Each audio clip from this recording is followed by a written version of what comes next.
Alrighty, so I wanted to talk about the 7 constellation system a little bit really quickly and kind of just look at it and, I don't know, put points into it because I haven't really invested all of my points yet. As like a light spender, I'm pretty sure I started with around 10k ish. I can't remember exactly how much I had. I might have to actually go back into the live stream that we did last night after the patch went live, just to see how many I got. But it's a really interesting system so far. Obviously, there's a whole lot of different constellations here that you can work on, and you have to finish the previous one before you can move on to the next. I did just go ahead and finish this one on stream just to kind of take a look at it, but I still have 8,000 left, and I can't remember how many it took.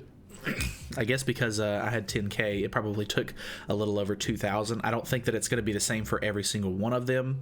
I think you'll probably need, or I think the cost is probably going to go up as we go along. So if we look at this next one, for example, once you complete all of the large orbs throughout the entire thing, so like if I clicked on this one per se, I don't know if this is the beginning one, so this is going to cost me 600 GP to get to this one.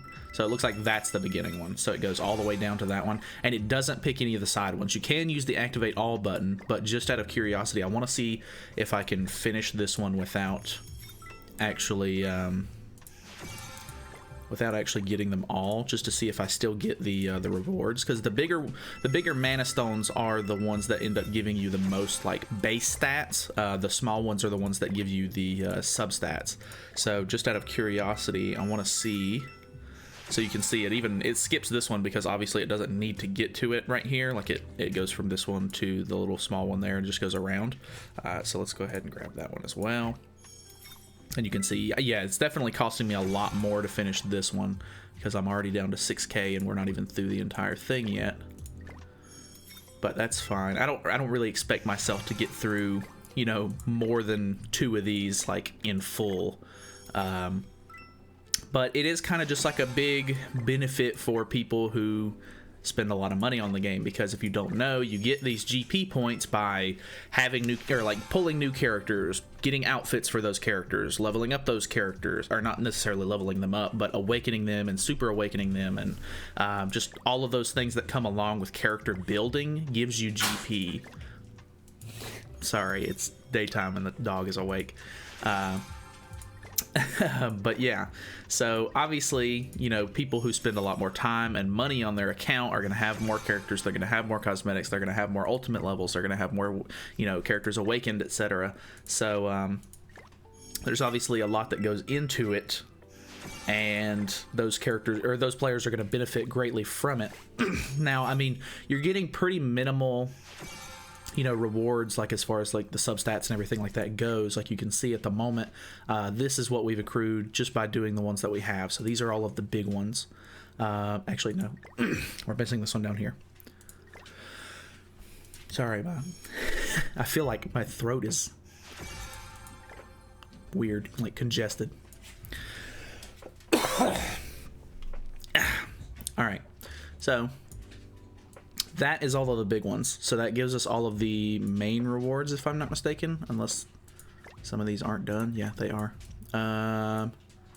So I guess like that's not going to unlock Constellation of Envy. So you do have to actually get every single constellation on its own. So it's going to have to fill in all of those ones that we missed, and then it's going to unlock Envy. So okay, very interesting. So you can't just rush through it. You have to get every single thing on the board there. But just from this one alone, we got 45 attack, which is pretty low. I think the other one actually ended up giving us more. So I think each constellation is going to have its own set of stats that it gives you. It's not just like the same thing for each one of them. But 45 attack, 70 defense, 1,125 HP. Like 2% pierce rate, 0.5% of crit chance and crit damage, 2.5% of resistance, resistance and crit defense. I keep mixing words up. 3% regeneration rate, 0.7 recovery rate, and 0.2 lifesteal. Lifesteal always seems to be the lowest one, which I can definitely understand why. Increasing lifesteal by a good rate for every single character in your box is definitely not gonna go over well, because everybody's just gonna, you know, suck it all up and then just be unkillable, I guess. But we'll just not a GP. So I need another 200 and, well, basically just I need 180 more GP, I guess, before I can completely finish this one off. So it's kind of annoying that you can't, like, even though I don't have enough, it would be nice to just, like, have it, you know, go through and grab as much as it could, because now I have to go through and activate all these, which isn't like the worst thing in the world. Like, you don't have to, it's not like you're doing this very often, because luckily this is not a system that you're going to have to deal with for every single character. It applies to your entire box, so that's kind of nice. I know that the big concern was that, you know, obviously this is going to benefit whales a lot, and it's just going to make it even harder to beat whales.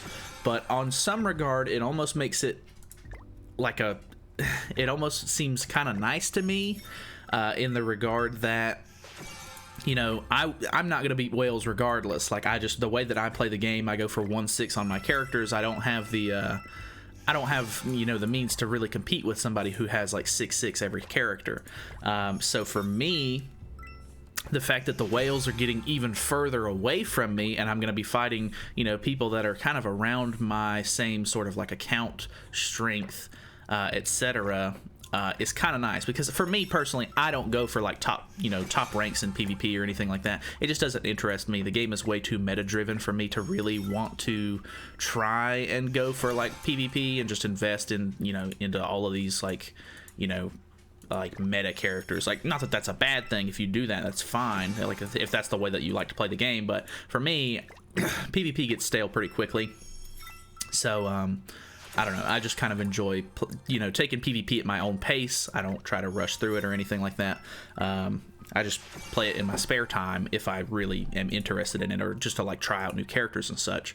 So I think that in that regard, I guess it's going to be nice that I'm not going to have to deal with going against like really high tier whales and stuff, because this is just going to give them extra CC and stuff like that they can hopefully be in a whole nother like league. Like, it would be, you know, understandable that they would probably be higher up in like, you know, champion and top 100 and stuff like that, whereas I'm in geared PvP, I'm still in like platinum, which I don't have any problem with. I think I'm fine where I'm at, really. I don't really mind.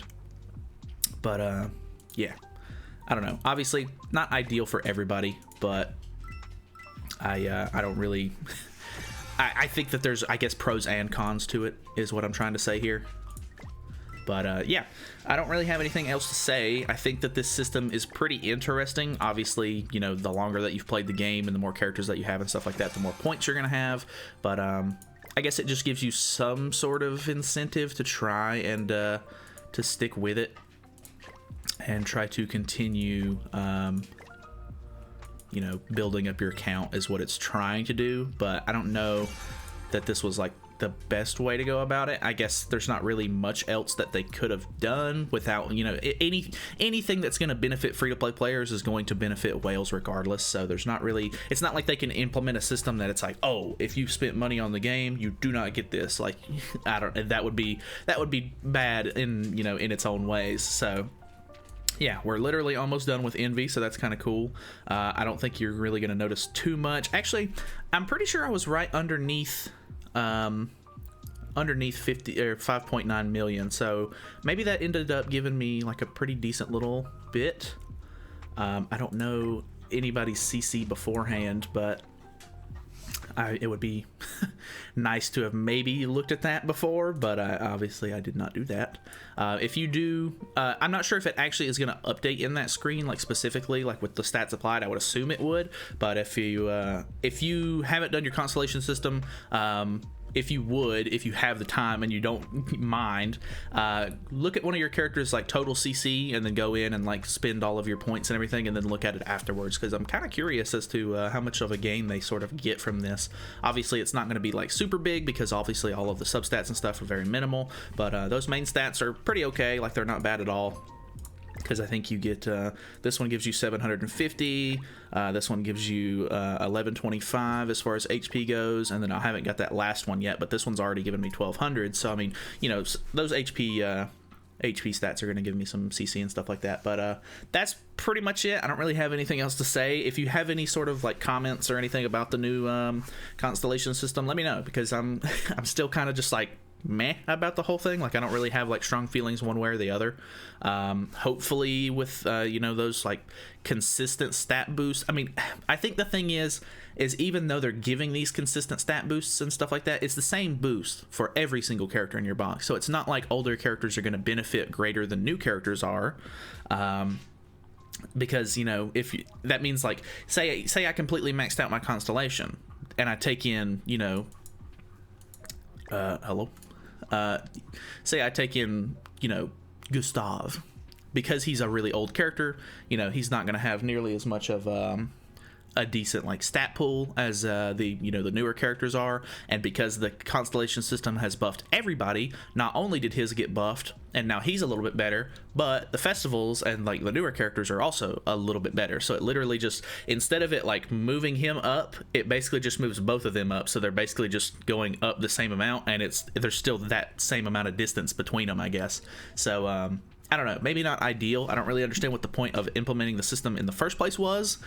It maybe will end up making some of the PvE content and stuff like that easier because everybody's getting more stats, but in PvP, you know, I would assume it would just kind of sort of even out, or if they're that far above you, then they'll just be higher up than you. So I don't know. Let me know your thoughts. I don't really have anything, like any strong feelings, I guess, towards it either way, but yeah, kind of an interesting system. I really hate that every time I power somebody up now, I have to see the little GP thing pop up. I really hope that they make that not a pop-up, but that's pretty much it. I don't have anything else to say. So hopefully you guys are enjoying the new update. Hopefully you guys are enjoying the content that I've been doing this week.